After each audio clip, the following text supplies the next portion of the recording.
Olá, seja bem-vindo ao nosso podcast do Divã ao Planalto Central.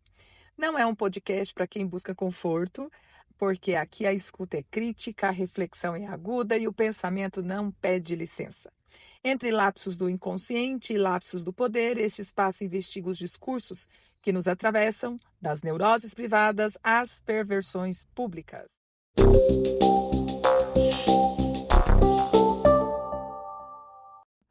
Hoje nós vamos propor uma reflexão que vai além das polêmicas das redes sociais.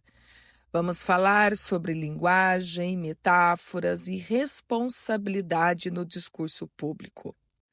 Nos últimos dias, ganhou repercussão a fala de um professor da Federal do Rio de Janeiro que, ao comentar uma foto da filha do empresário Roberto Justus, uma criança, portanto, uma bolsa de R$ 14 mil, usou a palavra guilhotina. Quando questionado, ele se defendeu dizendo que era apenas uma metáfora. Mas será mesmo que era só uma metáfora? Com a ajuda da filosofia da linguagem e da psicanálise, eu quero refletir com você sobre o que acontece quando usamos palavras como essa, mesmo com a desculpa de que estamos falando no sentido figurado. Vamos começar com a filosofia. O filósofo Ludwig Wittgenstein dizia que o significado das palavras não está nelas mesmas, mas no uso que fazemos delas. A linguagem, para ele, funciona como um jogo. Cada comunidade tem as suas próprias regras de sentido. Por isso, não existe palavra certa ou errada fora de contexto. Quando alguém usa a palavra guilhotina, mesmo quando metáfora, invoca um imaginário social carregado de violência. Estamos falando de uma imagem simbólica associada à morte, à punição, à exclusão. Não dá para dizer que é inofensiva, ainda mais quando o alvo é uma criança. Agora, vamos à psicanálise? Segundo Lacan, o inconsciente é estruturado como uma linguagem. Isso significa que nossas falas carregam muito mais do que a gente percebe conscientemente. Elas revelam fantasias, desejos, agressividades, mesmo quando estão disfarçadas de crítica, ironia e metáfora.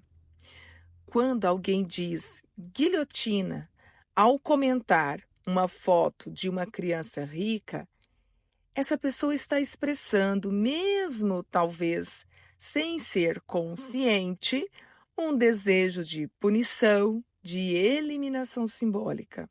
É grave, é agressivo e não é só uma metáfora. Vamos direto ao ponto. A ideia de que metáfora é sempre uma forma branda de dizer algo é uma falácia.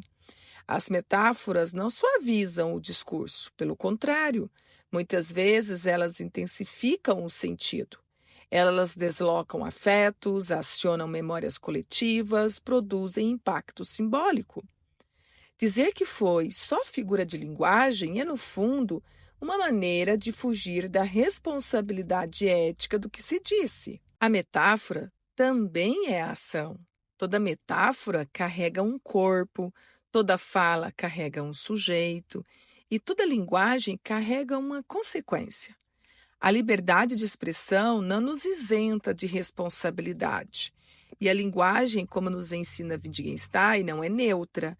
Ela é um jogo de significados que molda o mundo.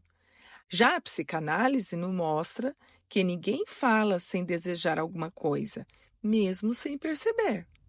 Não estamos aqui falando de censura, mas sim da necessidade de reconhecer que discursos têm impacto real, ainda que estejam cobertos por palavras bonitas, irônicas ou supostamente metafóricas. Guilhotina, mesmo como metáfora, fere. Por isso, não podemos tratar esse tipo de fala como se fosse apenas um exagero, uma ironia mal colocada ou um erro de interpretação.